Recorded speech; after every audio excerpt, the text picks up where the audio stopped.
all they love the way we sound, the way we review, so turn up your sound, cause here comes the most badass talent to review Central Game Reviews. That's what we do when we start. We review games whether they're good or not. From the graphics to gameplay, beginning with a plot. Nothing will stop us from reaching the top.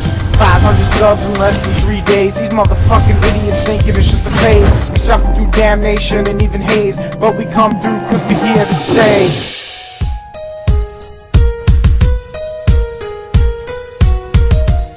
So Hellboy, the Science of Evil story is basically Hellboy and his crew are going to Romania due to some weird incidents happening because, you know, the group he's with and how they investigate all these weird things.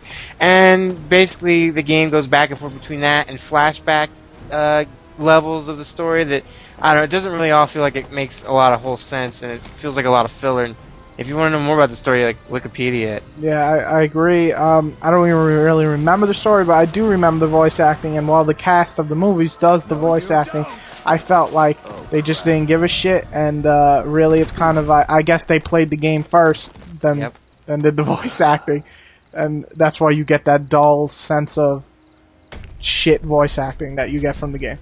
I'm Hellboy. That's basically it.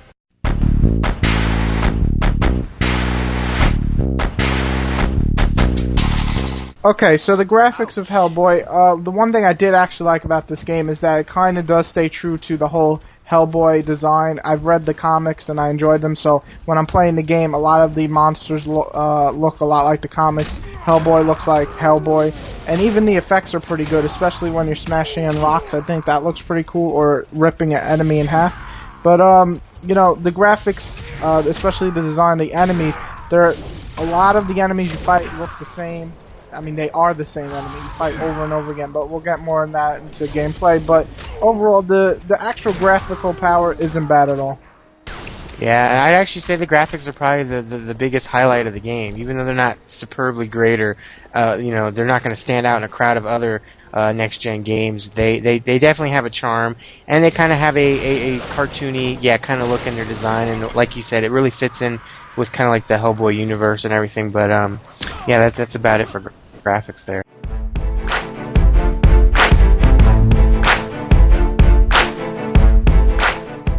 Alright, so the gameplay of Hellboy Science of Evil is basically like a beat-em-up, side-scrolling type game. You know, you run around, beat the crap out of enemies, and you know, that's all fun and good if it's like Devil May Cry, something where you have a huge combo list. Unfortunately, in Hellboy, you got like 4. Like XXX and YYY. And then you have gun combat, and that's kind of cool. You got different ammo, but it all feels the same. It all kind of just is clunky, and then you kind of have these parts where you have to bash through doors and stuff, and you actually have to slam on the X button or whatever button it was, and keep hitting it repeatedly. And it's kind of cool at first until like you do it like 20 times within one level, and then it just gets really freaking repetitive. And that's one of the main problems with the gameplay. It's just very extremely repetitive.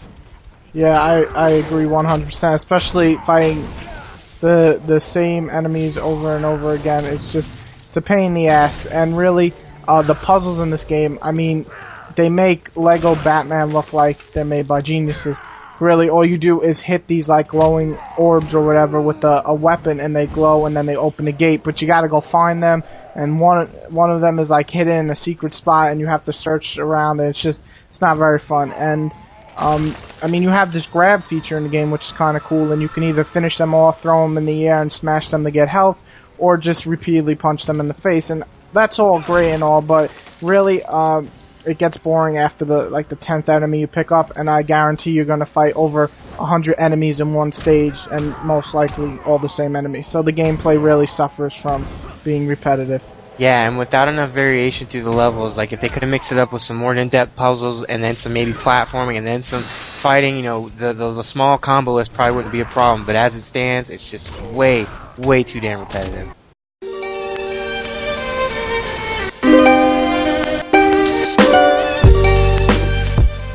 Overall, I think I would have enjoyed Hellboy more if I didn't run into one of the biggest glitches I've ever seen in my life. Basically, I got to the second level, I get up to this boss, and the whole point of this part is you're supposed to break the pillars so it keeps collapsing, so the tower you're in keeps collapsing, eventually killing the boss. But instead, this boss likes to be funny and gets stuck behind a pillar, and that's it. You can't get close to the boss, you can't break down the pillar, you can't finish the boss, and you're basically stuck there. I reset the game 2 or 3 times, and same result. I don't know if this is my game. It probably is, because I know people that beat it, but I can't forgive that, and that's another point down for this game.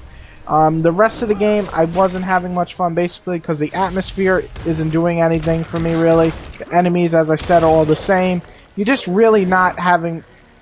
There's just nothing special about this game. It doesn't really try to do anything.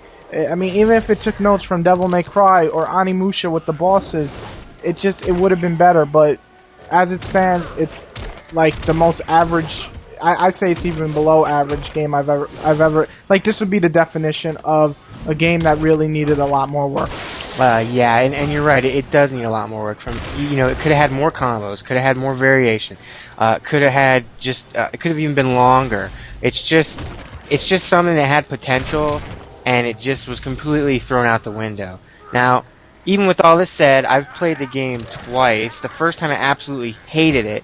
The second time, actually knowing some of its faults, I was actually able to accept it a little bit more and actually have more fun with it. But it by no means excuses it from the problems it has. And as Whitey said, it's still a below average game. So for anybody that's maybe a hardcore Hellboy fan or likes repetitive beat 'em up games, you could give it a rent or buy it for $2, maybe 5. Maybe 2. Okay, maybe 2. 2 sounds better. I like 2. 5's a little expensive.